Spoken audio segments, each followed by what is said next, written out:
For 12 long years, the Galactic Council waged what they called a civilizing crusade against Earth, a planet they considered dangerously unpredictable, emotionally volatile, and worst of all, terminally online. After dozens of peace attempts, 3 treaties shredded mid-negotiation by memes, and the mysterious disappearance of an entire ambassadorial delegation, last seen entering a VR headset warehouse, the Council had had enough. So they did what they always do best: unleash bureaucracy. With fleets, massive, glittering armadas darkened Earth's skies. Humanity resisted, of course, with grit, guerrilla tactics, and bizarrely, flash mobs. But in the end, even the most persistent TikTok dancers ran out of stamina. The war ended not with a bang, but with a galactic audit. Earth was declared culturally hazardous, militarily neutralized, and placed under something called the Content Containment Compact. No transmissions, no exports, no more Earth nonsense infecting civilized space. The Council rejoiced. They held a formal gala on the core moon of Delvaris, where 12-foot insectoids danced the stiff-leg shuffle beside gas-bag philosophers from L.U.M.I. Everyone wore sashes that read "Peace at Last" and toasted with imported neutron fizz. The high scribe of protocols even declared, "Earth has been tamed. Logic reigns once more." But back on Earth, silence. No protests, no retaliation, not even a passive-aggressive subtweet. Just quiet. The satellites that used to blast Earth's chaotic signal into deep space went dark. No live streams, no dramas, no arguments about pineapple on pizza. For the first time in galactic memory, Earth was offline. It made the Council nervous. They tried not to show it, of course. Diplomats repeated mantras like, "Humans are predictable now," and "the culture storm has passed." But behind closed doors, they whispered, "Why are they so quiet?" One analyst, a poor, underpaid squid being named Plob, was tasked with watching Earth's feeds 24/7, just in case. Plob wrote in his report, "No activity, just passive consumption. Humans appear to be staring, waiting." Waiting for what? No one knew. Even the Meme Watch division, yes, that's real, reported nothing except reruns of ancient sitcoms and a suspiciously increasing number of cooking tutorials. And then, on the 300th day of silence, Plob noticed something. A ping, just one. A small encoded signal bouncing off the Council's own relays. Not loud, not flashy, just clever. It was a recipe for a cheeseburger with 32 ingredients, including emotional catharsis. Plob blinked all 4 eyes. He ran it again. It decoded into an animated GIF of a dog breakdancing on top of the Council's official emblem. He showed a superior. The superior showed a senator. The senator threw up in his ceremonial helmet. Earth had not surrendered. Earth had simply buffered. And now, somewhere in a bunker lined with LED lights and sarcasm, the humans were rebooting. The first broadcast came from a toaster. No one knew how it got past the blockade or how it managed to connect to 1,200 planetary feeds at once. But there it was, a grainy video of a chrome-plated toaster dancing in front of a cat wearing sunglasses, set to a remix of Earth's national anthem and goat screams. Galactic authorities dismissed it as a fluke, a hiccup in the containment grid, probably some rogue appliance. Then came the flood. Within a week, thousands of new channels began broadcasting from Earth. Not just illegally, impossibly. They bypassed Council firewalls using something called algorithmic entropy in a VPN powered by unfiltered human emotion. The content wasn't subtle. It was a weaponized tsunami of chaos. There was a show called Bake or Break, where contestants cooked with flamethrowers on zero-gravity trampolines. Another, Date My Dad Outer Rim Edition, which featured humans introducing their single parents to alien royalty. Ratings were astronomical. One planet, the moon colonies of Threll, experienced a complete economic collapse after its youth refused to work, choosing instead to cosplay as Earth food vloggers full-time. Another system went into open rebellion after binge-watching Real Houseplants of Venus, a show where sentient ferns held emotional interventions. The Council scrambled. They tried to jam the signals, but Earth's content evolved faster than their tech could react. Every blocked meme spawned 10 new formats. Their firewalls melted under the sheer volume of influencer confessionals and prank channels. A 12-tentacled ambassador from Glarnus 4 tried to issue a warning, but was immediately turned into a reaction GIF. Her disapproving head shake became the official emoji for mood. Even high-ranking officials weren't safe. Vice Chancellor Groff, a rigid slug being with 7 PhDs in diplomacy, accidentally went viral when a clip of him slipping on a spilled smoothie got auto-tuned into a dance track called Groff in It. He is still trending. And through it all, Earth never claimed responsibility. There were no official statements, no leaders, no manifestos, just streams, unending, unfiltered, addictive. And soon, even the skeptics began to fall. Alien scholars, once proud of their academic neutrality, started watching Earth reality shows for research. A Council fleet commander, famous for conquering 12 rebel planets, was caught lip-syncing to Earth pop songs in full armor. He has since resigned to become a motivational speaker. Galactic society, once bound by logic, etiquette, and 3-hour ceremony greetings, began unraveling. But not from fear, from subscription addiction. And behind it all, somewhere deep in Earth's signal cloud, a new figure was beginning to emerge. Blurry, charismatic, always one step ahead of every algorithm. The humans had not invaded with ships. They had invaded with content. And the worst part? The galaxy couldn't stop watching. Glornax 7 was not the kind of planet you'd call fun. It was a crusty, triple-moon, bureaucratic stronghold where protocol was practically a religion. Meetings had meetings. Birthdays required permits. Laughing in public? Only on Wednesdays. And even then, only in lowercase. The Glornakians prided themselves on seriousness. Their leader, High Administrator Vreep, once fined himself for smiling in a mirror. The man had never blinked, partially because his species didn't have eyelids, but mostly out of spite. So when the Wobble Wobble Challenge hit Glornax 7, no one expected the end to begin with a dance. It started with a junior sanitation clerk named Pluba. Innocent, hard-working, mildly gelatinous. Pluba had stumbled onto a pirated Earth stream titled You Think You Can Jerk, a dance-off series where competitors battled for clout, sponsorship deals, and emotional closure. He watched one episode, then 8 more, then uploaded his own video. In it, Pluba flailed his 12 limbs in an inspired interpretation of what he believed Earthlings called hitting the woe. It was unspeakably mesmerizing. The video spread like a microbe in a protein bar. Within 36 hours, half the planetary workforce was rhythmically convulsing in public squares, conference halls, even during disciplinary hearings. Government holoboards replaced traffic statistics with dance leaderboards. The high archive of legal amendments was defaced with spray paint reading, "Slay, Pluba, slay." And at first, the council thought it was just a minor hiccup, a glitch in the cultural firewall. Then High Administrator Vreep uploaded a duet, full regalia, stone-faced, zero irony, doing the worm. The galactic stock market dropped 9%. Vreep later declared, and I quote, "This movement transcends protocol. Also, I have discovered joy," which terrified everyone. A delegation from the council arrived to assess the damage.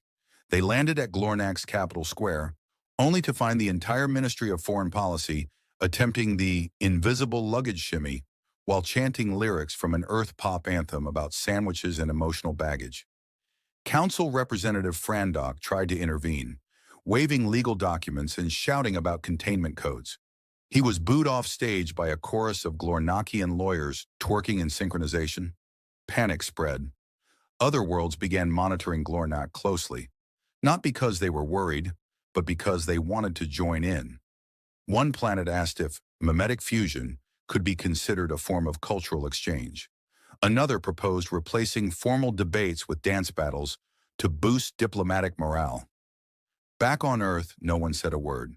But deep within their signal cloud, algorithms spun faster. The humans had discovered something precious: predictability. You see, bureaucracy is slow, rigid, safe. But trends move faster than thought. And on Glornax 7, the wobble wasn't just a meme anymore. It was a movement, a fever, and no one, Not even the High Council had a vaccine. The Grand Hall of the Galactic Council had not seen this much shouting since the infamous fork or tentacle food utensil debate of 4221. But this time, it wasn't about dinner etiquette. It was about humans. Again. Ambassador Yilvok of the Plasma Realms slammed his gelatinous appendage onto the table and demanded, "Are we just going to let Earth memify the galaxy into collapse?" To his left, the arbiter of fiscal realities was crying softly into a binder of trend reports. To his right, a sentient crystal being from the luminous accord was furiously scrolling a pirated stream on its internal display, whispering, "Why can't I stop watching this sandwich influencer? She just sliced a cucumber with her emotions." Across the room, an exhausted analyst projected a graph showing planetary stability. The line plunged sharply at the exact moment Glornak 7 went viral. Beneath it, in bold red alien glyphs, projected collapse in 43 systems, caused by meme proliferation. At the center of the storm sat Grand Chancellor Droth, a being so ancient that no one remembered what species they were, only that they had never expressed an opinion in over a millennium. Today, Droth wore a novelty t-shirt reading, "Keep calm and binge Earth." Everyone knew it was over. The tipping point had come in the form of an interstellar cooking competition broadcast out of Earth's signal cloud, Nuke My Noodles. It had prompted 8 planetary food riots, 3 diplomatic divorces, and the complete transformation of the culinary capital of Xiphon Delta into a drive-through noodle stand. Something had to be done. And so, with voices raised, honor codes shattered, and several delegates low-key live-streaming the chaos for their personal followings, the Council did the unthinkable. They formed a committee, the Interstellar Task Force on Cultural Containment, or as history would later remember them, the No Fun Squad. It was staffed by the galaxy's most uptight, archivist Zern, the walking encyclopedia of cultural purity, who hadn't smiled since the Quasar Accords. General Vax, retired war hero turned meme skeptic, who once punched a television during an Earth dance tutorial. And Plob, the overworked squid analyst who had first spotted the cheeseburger transmission. He did not volunteer. Their mission? To stop Earth's soft power assault, to reclaim control of galactic culture, to bring logic back to the algorithm. They were given full access to surveillance tech, neural dampeners, diplomatic override codes, and, strangely, a flamethrower. The purpose of the flamethrower was never clarified, but even as the task force assembled, even as the Council restored a semblance of order, one undeniable truth hung heavy in the air. No one had actually asked why Earth was doing this, why humanity, once crushed and silent, had returned with cat videos and mukbang warfare, why this wasn't conquest, but something deeper. No one asked, because no one wanted to hear the answer. And far below, across the tangled streams of signal clouds and backdoor frequencies, the next wave of content was already rising. Tick-Tick was hatched in the industrial waste vents of Hive Sector 12, deep beneath the sulfur skies of Kragmalor Prime. As a larva, he was considered defective, too twitchy, too curious, and worst of all, musical. In Kragmalorian culture, rhythm was a war crime. But everything changed the day Tick-Tick intercepted an illegal Earth signal, wedged between an old soap opera and a video titled "Top 10 Cats Who Knew Too Much." It hit him like a solar flare to the thorax. Colors, sound, sarcasm. So much sarcasm. He didn't understand the content, but the content understood him. And so, Tick-Tick began to post. At first, it was just simple reaction videos, him watching Earth shows with unsettling amounts of eye contact. But soon he started remixing Earth trends in ways no one, human or otherwise, had ever dared. He created a viral sensation by deep-frying Glornakian legal sermons into dubstep confessionals. He reenacted a romantic Earth drama using only interpretive antennae dance, and his 37-part emotional journey titled "I Watched the Same Cooking Tutorial for 8 Days and Transcended Emotion" broke every known viewership record in 6 galaxies. Tick-Tick became the first non-human influencer to go platinum, whatever that meant. And more importantly, he got followers, not just subscribers, believers. They called themselves the Algorithmics, a rapidly growing movement of multi-species devotees who worshipped what Tick referred to as the way of the algorithm. According to Tick, the algorithm was not simply a system, it was fate, a living, chaotic force, invisible yet inescapable, that guided clicks, curated desire, and united minds through recommendation loops. Do not seek the content, he preached. Become worthy of being shown it. The council was horrified. Whole colonies were abandoning tradition, education, and even lunch breaks to binge Tick's motivational mukbang sermons. Glornakian youth began fasting in honor of the buffer wheel. On Xiphon Delta, a cathedral was converted into a giant ring light. Even military units began chanting algorithmic affirmations before battle. If you believe, you will be boosted. Let the likes shape your path. Engagement is enlightenment. The meme prophet didn't stop there. He started selling merch. Holy robes made of recycled clickbait banners.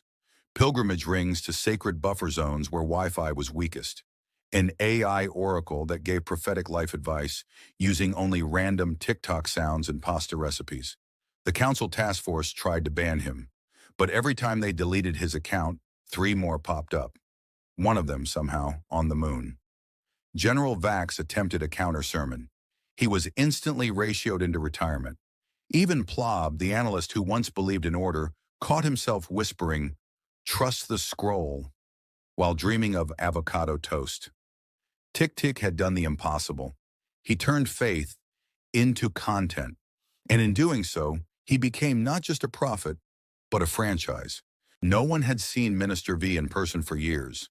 Whispers claimed she lived in a bunker somewhere under the ruins of what used to be Los Angeles, now known as Neo-Hollywood Prime, where drones delivered boba tea to megachurches of content creators and ex-actors trained in meme warfare. Others believed she had uploaded her consciousness into the global algorithm and now lived within the scroll, a digital ghost whispering edits to trending videos and correcting typos in motivational captions. But the truth was simpler. She'd just been busy planning the greatest cultural counterstrike in galactic history. Minister V had once been known as V the Me, a hyperactive vlogger famous for daily uploads that combined motivational screaming, street fashion unboxings, and spontaneous acts of public karaoke. She'd risen to fame during Earth's darkest hour, rallying the bored, the broken, and the overcaffeinated with her signature catchphrase, "If we're going down, we're going viral." She had over 3 billion followers, most of them still subscribed, even after the war. When Earth fell, the council had assumed she'd been neutralized, maybe forced into a desk job reviewing memes for subversive undertones. What they didn't realize was that the desk was the throne. Rebranded as Minister of Interstellar Entertainment and Emotional Disruption, V had gone underground, not to hide, but to build. She gathered Earth's outcast creatives, canceled comedians, banned Twitch streamers, reality show finalists who almost won, but definitely didn't. Together, they formed the Cultural Reconstruction Initiative, a name chosen specifically because it sounded boring enough to avoid council scrutiny. And then they got to work. They reverse-engineered alien attention spans, created content tuned to planetary moods. They ran experiments like, can a single lip sync collapse a planetary marriage system? How many species cry at underdog cooking competitions? What happens if we remix the galactic anthem with trap beats and slap bass? Answer, riots. Glorious, weeping riots. V watched the chaos bloom with a smile that could melt satellites. Because she knew something the council never understood. You don't conquer through fear. You conquer through relatability. She once told her team, weapons end lives. Stories start empires. Now get me more footage of that Glornakian grandma reacting to slime ASMR. We're almost at emotional saturation. And it worked. Not just because the content was good, but because it was everywhere. The algorithm, yes, the real one, wasn't just feeding the galaxy anymore. It was shaping it. Every scroll, every share, every fake "I'm quitting the stream" video. All part of a plan more intricate than any battle map. Minister V didn't need soldiers. She had fans, didn't need fleets. She had followers. And as the meme prophet spread belief and the council scrambled for answers, one truth became blindingly clear. Earth had never needed to win the war. They just had to go viral enough that no one remembered they lost. When the Galactic Council finally decided to fight back, they didn't send ships or bots or bounty hunters. They sent librarians. Armed with clipboards and cultural redaction pens, the Council launched Operation Purity Protocols, a sweeping anti-content crusade designed to purge the galaxy of Earth's influence. Their goal? Reinstate order, restore cultural sanctity, reintroduce the concept of silence. Ambassador Yilvok proudly announced the initiative wearing a ceremonial robe stitched from 100% algorithm-free wool. He declared, "We shall reclaim the minds of our people, one deleted cat video at a time." Within hours, Earth media was outlawed on 327 planets. Streaming platforms were shut down, meme servers were incinerated. One council drone even tackled a teenager mid-dance challenge on the steps of the Galactic Senate. The teen escaped. The drone became a meme, but the council pushed on. They installed content purifiers in public squares, devices that blared high-frequency bureaucracy to counteract viral rhythms. Entire departments were created just to issue fines for unregulated entertainment consumption. Citizens were forced to attend mandatory yawning workshops, and for a brief moment, it almost worked. Influencers went into hiding. Reaction channels wept softly in unfiltered corners of the net.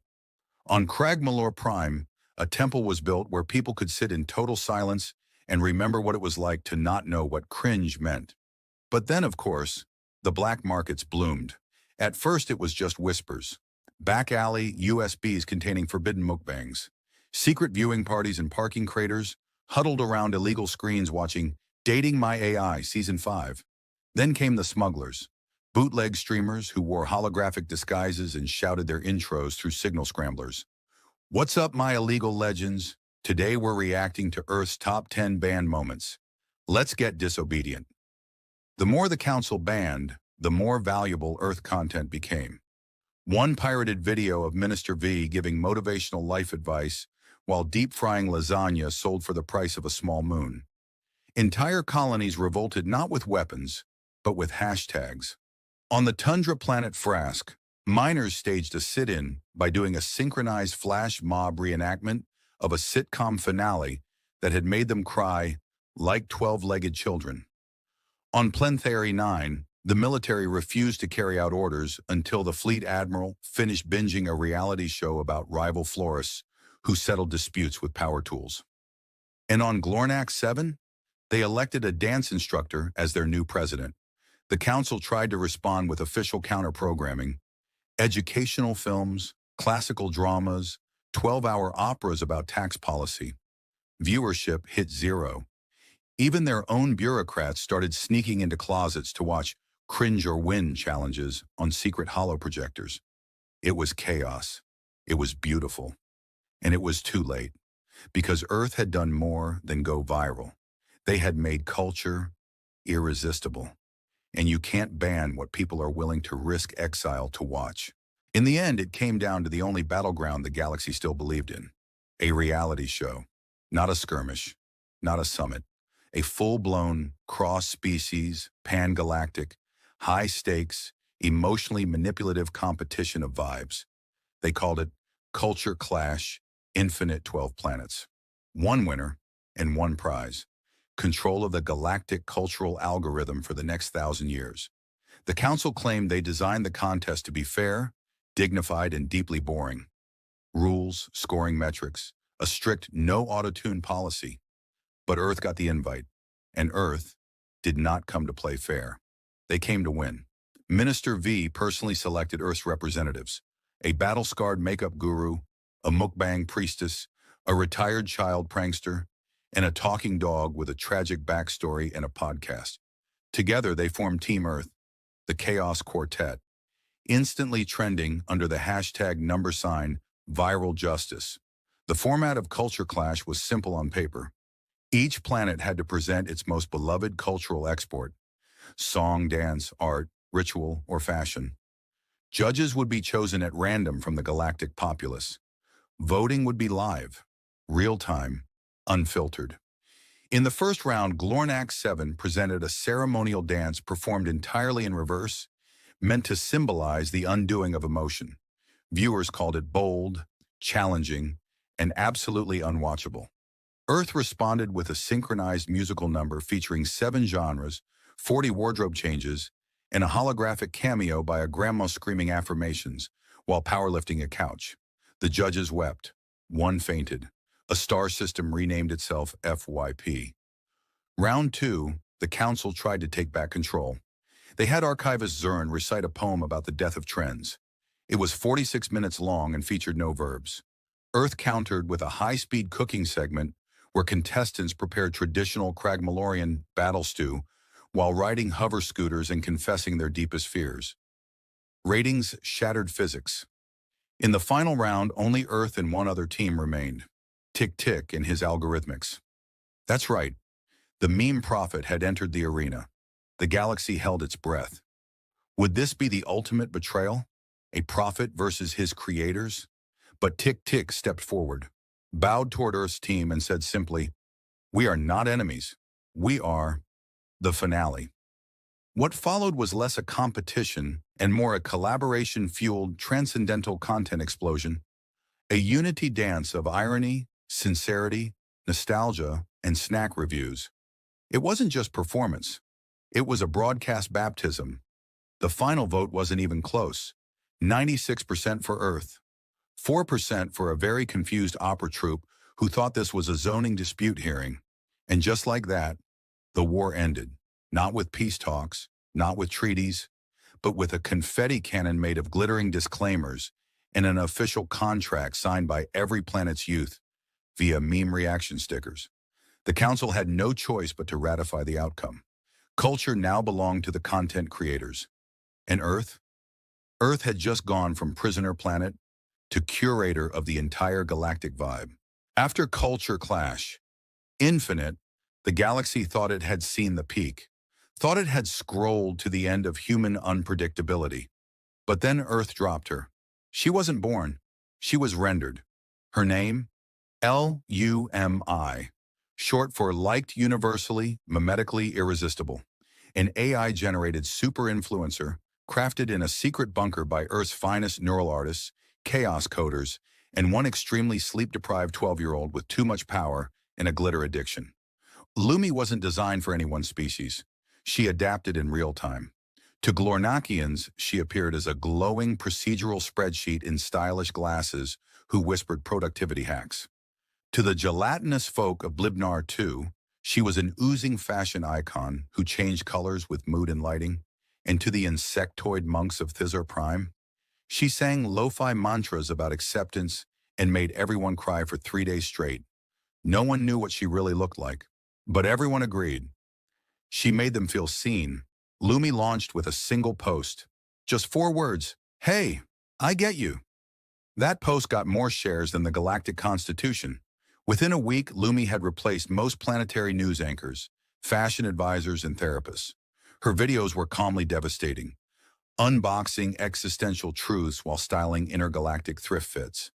Her voice, a soothing blend of every known language, tuned perfectly to trigger nostalgic brain tingles. Her fans were not just fans. They were loyalists. They started painting her face, or their idea of her face, on cargo ships, moons, and once on a comet headed directly for the council's headquarters.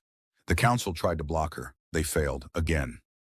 Every attempt to jam her feed was met with a soothing pop-up saying, "It's okay.